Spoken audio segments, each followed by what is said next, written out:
GOTE 13, the ultimate force of the strongest and most fearsome soul reapers in Soul Society, led by complete chads like Kenpachi Zanaki, Kuchiki Byakuya, Soifon, Renji Abarai, Mayuri Kurachi, and even Genryusai Yamamoto. With 1,000 years of experience and training behind them, there's no doubt that not a single threat can cross their path to harm Soul Society. Hold on, what? Well, that's awkward. But surely, this was only because Ichigo was such a wild card and, Soul Society was entirely unprepared for, right? No. Okay, clearly the GOTE 13 aren't the best bet when it comes to defending Soul Society. But what if I told you there's another squad that is stronger than all GOTE 13 combined? Yes, you heard that right. And today we're breaking down everything we know about this mysterious Squad Zero and its members. From the previous spectacular performance of the other squads, there's no doubt that Soul Society needed another line of defense against threats bigger than Ichigo. Whilst the strawberry boy only wanted to rescue his friend without any malicious intent, the real threat took the form of Yohaba and his Quincy army, attacking Soul Society to completely ravage it. Once again, the GOTE 13 fell like dominoes, including the big shot we mentioned earlier. Even Ichigo didn't have enough power for damage control or to take on the Quincy's himself. Oh, he did! When he was injured as well. Such a dire state when everyone was running low on hope set the perfect stage for the appearance of the mysterious Squad Zero. We first learn about the existence of this highly secretive squad in the Turn Back the Pendulum arc, when Kirio Hikifune gets promoted. She used to be the captain of the 12th division, but her contribution to Soul Society was so significant that she deemed fit for a promotion to the prestigious Squad Zero. In fact, a promotion from the ranks of GOTE 13 captains is the only way members are recruited to the elite squad. And given how rarely this event happens, there's no surprise that this squad only has 5 members, with no other officers under them. Evidently, they are the creme de la creme of Soul Society, with each member being the pioneer of a specific domain. Now, you're probably thinking, if this squad is so overpowered, why did they never make an appearance until the 1,000-year Blood War arc? Well, actually, the answer is simple. Squad Zero is also referred to as the Royal Guard, implying that they are under the service of the royal family, with the most important goal to make sure no one gets their grubby ass hands on this guy. Yes, this single AF jobless basement dwelling looking ass dude is actually the captive of the royal family. If you guys are wondering what this means, then make sure you check out our video on the Soul King, where we explain how the Soul King was willingly captured, chopped up and locked up by the ancestors of the current royal household. Thus, the Royal Guard's duties revolve around the royal family, which include guarding this poor unfortunate Soul King, defending the royal family, protecting the royal palace, and at times, slaying Menos Grande class hollows. This job also has a couple of perks. Squad Zero members have special enhanced bones, Okin, that are imparted onto them by the Soul King's power itself. This also gives all the Royal Squad members agelessness, which explains how these guys have an extremely young appearance despite being around or even older than Yamamoto's age. And an even better perk is that every member of this squad has an entire city for themselves. Yep, islands floating in the air, all for them to rule as they please. Moreover, the authority of the Squad Zero members supersedes the authority of everyone within Soul Society, including the Captain Commander and Central 46. Gosh damn, these are some insane privileges. Where the heck do I apply for this job? We don't care. However, despite all their roles, Squad Zero members do not interfere in Gotei 13's affair and the defense of Soul Society. They only act in the interest of fulfilling the goals aforementioned and didn't even intervene during the events after Aizen's betrayal. They just sat there, munched on their popcorn and watched Gotei 13 get totally destroyed. Unfortunately, they also did this during the attack from Yhwach and his Sternritters. Hence, we didn't see them in the initial invasion. Well, I'm out of here. However, the moment Squad Zero realized that the Soul King was being targeted, they were spurred into action, and hence we finally meet the 5 eccentric members of the Royal Guard. And from that moment, everything changed! Yeah, with the help of this insane squad, Ichigo, by combining his Shinigami, Hollow, and Quincy heritage, unlocks his bajillionth, strongest, and final true form!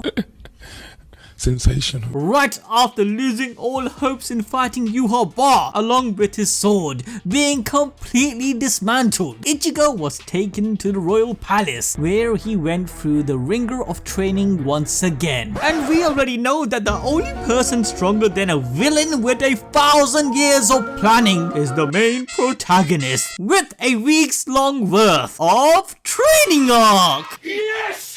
Hell yeah! With their expertise, Squad Zero healed and strengthened Ichigo's power to the point that he could even hold his ground against Yhwach's godlike Ryotsu. And to reforge his Zanpakuto, Squad Zero even pushed Ichigo to uncover the mystery behind his true origins of being the son of a Quincy, Masaki, and thus he had the blood of Yhwach himself flowing inside his veins. And like with all Quincy's, he had a piece of Yhwach's soul fragment in him, which was none other than Old Man Zangetsu. Nani? Come on, everyone by now should know what's going on. If you are lost and have no idea, then what are you doing? Smash that like button and ding that notification bell so you stay in tune with all our content, and of course watch our playlist, you silly willies. But yes, Ichigo came face to face with the reality that the old man he had been seeing in his inner world was actually a piece of Yhwach all along, and his true Shinigami powers were actually represented by Hollow Ichigo. This led Ichigo to confront his Zanpakuto and realize his true self, since earlier he was fighting against his hollow side rather than accepting it as a part of him. Thus, Old Man Zangetsu, who was actually restraining Ichigo's Shinigami powers, finally let him tap into his full potential. Hence, Ichigo received not one, but 2 blades for his Zanpakuto, which represents his hollow Shinigami and Quincy's side, and a goated new form that resembles a harmony between all his powers. This form of Ichigo was actually his true Shikai and later Bankaiee that sent his power to a different level. This was all showcased when Ichigo stood his ground more effectively against Yhwach than he had previously done before. However, sadly, this man was a bit too broken, so Ichigo is pushed to activate his new true form of his Bankaiee. He did this by merging the 2 blades together. Essentially, he made the larger one into the scabbard whilst the shorter one represented the blade itself, both of which are the essential parts of a Shinigami Zanpakuto. Ichigo's new Bankaiee made Yhwach literally shit bricks. He had to alter the future and break off his Bankaiee. This, however, was temporary, and Ichigo's Bankaiee served its purpose and allowed Ichigo to give his final strike against Yhwach, ultimately ending the series' final antagonist. In all practicality though, this final form of Ichigo should also give every previous powers he gained from his hollow side, along with, the new powers from his Quincy side. This means he should have the ability to use Cedo Oscurus and even the Quincy's blood, where all of this insane boost in power is because of Squad Zero. So, who are these powerful monsters that helped our boy out? Well, let's dive in, starting with Ichibe Hyosube. Ichibe holds the epithet of the monk who calls the real name. Like all other members of the Royal Guard, Ichibe too is someone who has revolutionized the operation of the Soul Reapers. In fact, the very reason for his epithet is because he is the oldest member of the royal guard, and as such is the one who has given the names for everything in Soul Society. And I mean everything. In many ways, he's the one who has set the standard for most of the things that modern Soul Reapers still do till this day. For example, Ichibe is actually the one who invented Bankaies. Yes, you heard that right. So every time you get goosebumps when Ichigo yells Bankai, you have this guy to thank. He is the one who came up with the names for the Soul Reapers' swords, the Zanpakutōs, and all their evolved forms like Shikai and Bankai. But back then, he gave the final form of a Bankai a different name, Shinuchi, which roughly translates to true blade. Now, apart from being a literal pioneer, Ichibe has actually been around for over 1 million years and has dutifully guarded the Soul King as he was ordered by the ancestors of the 5 noble houses. That means Ichibe has been around since even before the existence of Soul Society itself. Despite how cheery he seems, he is one of the most sinister characters in the series. This guy just watched on as the ancestors of the noble houses tore the Soul King's body apart, completely unfazed at that. The only thing he is ever bothered by is maintaining the status quo and is otherwise completely apathetic, not caring to aid the Soul Society despite how easy it would be for the royal guards. But his devilish manipulation doesn't end there, as during the final battle with Yhwach, Ichibe sent Ichigo, not only expecting that he would lose, but thinking it was a good thing because it meant that they could turn Ichigo into the new Soul King. What did he say? Yep, that's right. Now some of you must be wondering, why is that bad? Ichigo would have literally become the deity of Soul Society. Well, my friends, the truth is that being the Soul King means that you are sealed in an agonizing state between life and death for all eternity. Yeah, that doesn't sound too good now, does it? In the novels, Can't Fear Your Own World, Ichibe brushes off the fact that he would have sacrificed Ichigo, saying it's a good thing it didn't happen because he kind of liked talking to the boy. I'm like, what? This really shows how borderline sociopathic Ichibe is, ready to cast off anyone even if he likes them. At the end of the day, the most important thing for Ichibe is to make sure things stay the way they are. As long as the royal palace is safe, it doesn't matter if the rest of the world is burning to the ground. But the way he has been able to protect the Soul King, or keep it captive without no one touching it for such a long time, is thanks to his insane powers. Ichibe has the unbelievable ability to manipulate the true names of things, meaning he has a certain amount of control and power over the target. It is also implied in the Can't Fear Your Own World novel that he has the ability to use clairvoyance and can see everything that happens outside of the royal palace. But the most interesting part of his powers is his Zanpakuto, Ichimonji. In its sealed form, it looks like a brush, but after using the sword's Shikai, it looks more like a glaive. Its special ability is that it can release ink, and anything the ink touches loses its name and therefore loses its power as well. With his Shikai, he can also control the color black, where the color becomes part of his magic. But of course, the very thing that makes Ichibe so broken is his Bankai. Shirofune Ichimonji allows Ichibe to give and change the names of those who have been struck by the ink of Ichimonji. By writing a kanji on its target's body, he can give the targets the properties of what he wrote. He used this power against Yhwach, writing Black Ant on his body, subsequently making him as weak as an ant. Although he suffered a brutal defeat to the Quincy King, once Ichigo arrived on the scene, he was able to speak to him beyond death and made Ichigo utter his name, which then allowed him to revive. Ichibe is the first to really show us this unique resurrection ability. Now, this ability ability to return from death is actually one that all the Squad Zero members have. By saying the name of the royal guard that was killed, as long as the Soul Palace exists, they can be resurrected, all thanks to their existence being tied to the royal palace itself. Now, after being resurrected, Ichibe tells Ichigo to stop Yhwach as he regains his strength, but you know, just to never appear in the manga again.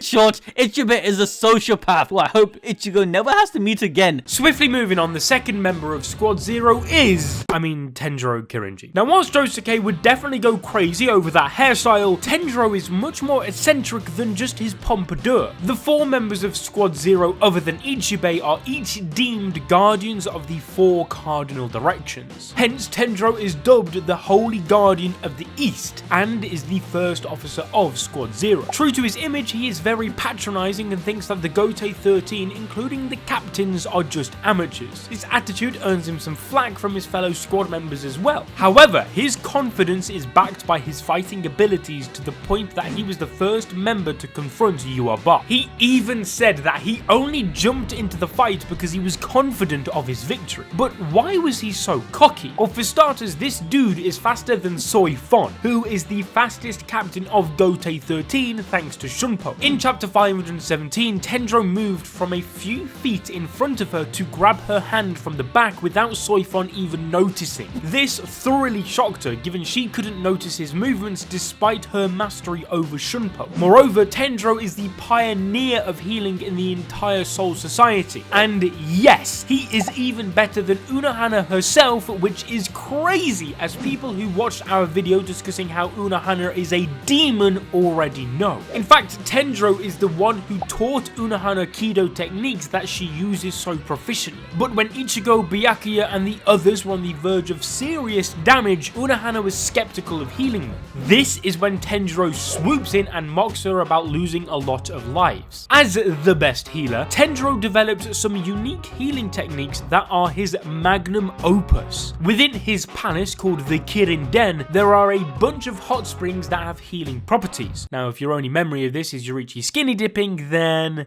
What I mean is that if you remember the hot spring Ichigo and Yoriichi visited, Urahara was the one behind designing it. He analysed Tenjiro's greatest creations called White Bone Hell and Blood Pond Hell to create his own healing hot spring. Tenjiro's palace itself is designed like an onsen or a Japanese sauna, and the hot springs are filled with specialised water. There is a specific healing process that Tenjiro applies using the 2 biggest ponds in the castle. The injured person is first submerged into the water of White Bone Hell, where all the damaged Ryatsu within their body is slowly driven out along with their blood. Next, the person is taken to the Blood Pond Hell, which looks like a pool full of boiling blood. Yeah, I know, who saw that one coming? The purpose of submerging a person into this water is to replenish their blood, since White Bone Hell drives it out. This process is repeated over and over until the injured person is healed. However, as cozy as this may seem, these hot springs are no joke, because an average person or a Shinigami without incredible Ryatsu can't survive going into the water. This is because the water is so volatile that an average soul will totally decompose or be ripped apart due to how rapidly the water heals. Even with protective clothes made out of spirit threads, the water can burn and leave scars on people's bodies. Hence, Tenjiro was completely flabbergasted when Renji and Ichigo jumped into the hot springs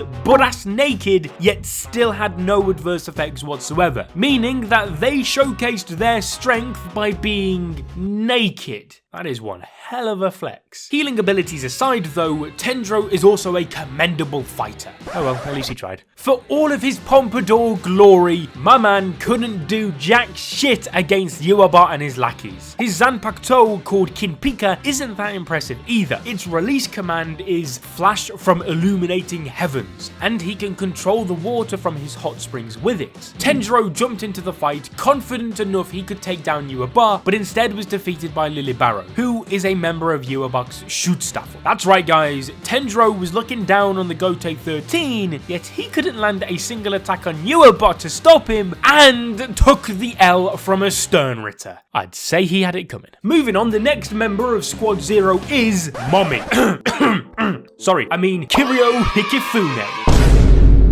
As we mentioned earlier, Kirio was the captain of the 12th Division with her Lieutenant Hiyori before Urahara was promoted. From Hiyori's agitation after Kirio's promotion to Squad Zero, we can gather that she was really cheery, compassionate, and motherly towards her division's members. And honestly, I agree. I mean, she is a MILF. Wow, this flu is killing me. Okay, but I need to do some research here. Wait, what the fuck? Hey, yo, what the fuck?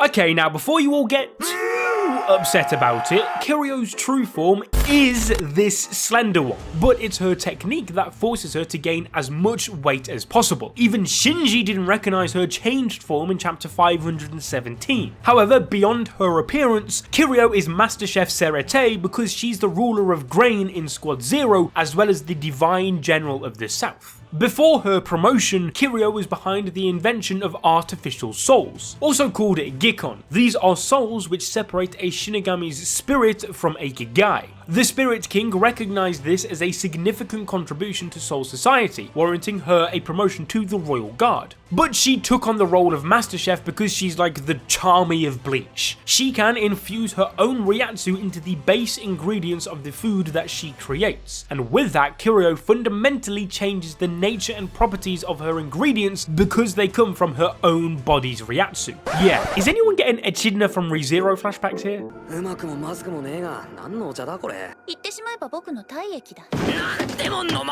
Well, unlike that trauma, food made by Kirio empowers anyone who eats it beyond any level they could imagine. Clearly, her cooking takes up all of her Ryatsu, thus it's essential for her to gain weight so that her body can endure the process. As for her fighting prowess, we witnessed her OP ability in chapter 600. She has a massive cage made of tree remains that is infused with her Ryatsu. This tree actually feeds on the Ryatsu to the point that it consumes the attacks the Stern Ritters hit it with. In fact, taking up all these Ryatsu based attacks, the cage grows even faster. Kirio grows this tree from her own body, trapping her opponents within. Low-key kinda jealous. However, beyond this, we never saw her Zanpakuto, its Shikai, or Bankaiee, because while she was protecting her comrade Oetsu from Lilibaro's attack, she not only failed to protect Oetsu, but was also defeated when she reverted to her original form. And voila! Just like that, another Squad Zero member fallen to the Schutzstaffel. Oetsu Nimaiya is next, aka the Divine General of the West, holding the title God of the Sword. And there's a pretty good reason for that. Oetsu always loves to show off his glamorous side. I mean, just look at that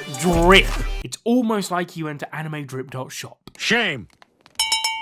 Shame. But seriously, Squad Zero may have gone clapped, but at least Oetsu looked good whilst doing it. The truth is, he lives a very humble life despite being a royal guard and is only showing off a grandiose image. The reason for his epithet being the God of the Sword is because he is the creator of all the Zanpakuto you have ever seen in the series. Yeah, so all those replica Zanpakuto that you have in your bedroom? Yeah.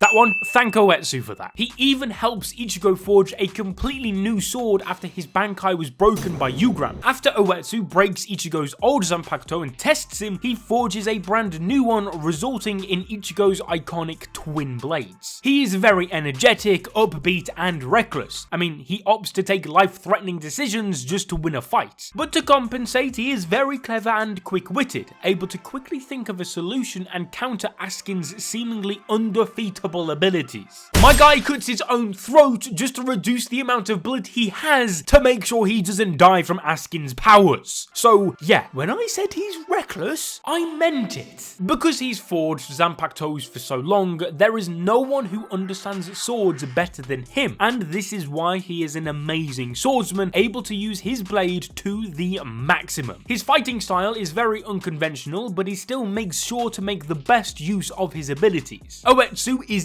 easily able to deflect the enhanced attacks of the Schutzstaffel, showcasing his immense accuracy, speed, and power when using the sword. Whilst Yuabok's personal guard, he defeats 3 of them back to back with minimal effort. He slices the bullets in half and defeats them without even noticing. One of them even thinks Oetsu is bluffing due to his blade looking wobbly and it being stored in a fish tank, saying it makes no sense. What Oetsu had accomplished with his sword Saifushi is create a sword that never wears down and is so sharp it can't even be stored in a sheath. Oetsu treats this sword like a failure because of that fact and is the reason he could not send it down to Soul Society. Despite his immense power and skill, he was defeated by Lilibaro, who had revived despite him clapping their asses. Yo, killing me with this.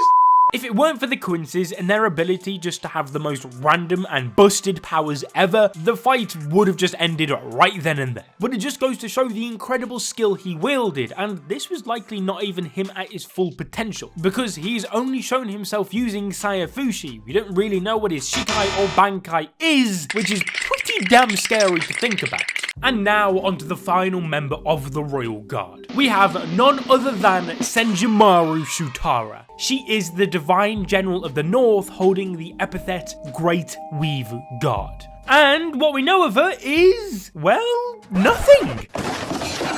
Okay, I'm kidding slightly, but it is true that not much is actually known about the history of Senjumaru. But what we do know is that she was the one who invented the robes all of the Soul Reapers used, called Shihakusho. Now these robes aren't any ordinary clothes either, but all have high defensive capabilities, and thanks to her unique invention it allowed her a spot amongst the Royal Guards. However, despite being a Shinigami, she does not appear to be wielding a Zanpakuto, and as such has never shown herself using a Shikai or Bankaiee. But she still has an array of other abilities like her cloth manipulation and sewing proficiency. In her fight against Nianzol, she displayed why this is actually a very OP ability. Nianzol had the ability to block any attacks as long as he's at least seen them once. Despite being the wielder of this absolutely ridiculous ability, Senjumaru was able to completely counter him thanks to her sheer speed and precision with her mechanical arms. She killed Nianzol despite him being aware that she had already slipped past his vision before and was on guard. This feat showcases that even if you know her attacks are coming, you still won't be able to see them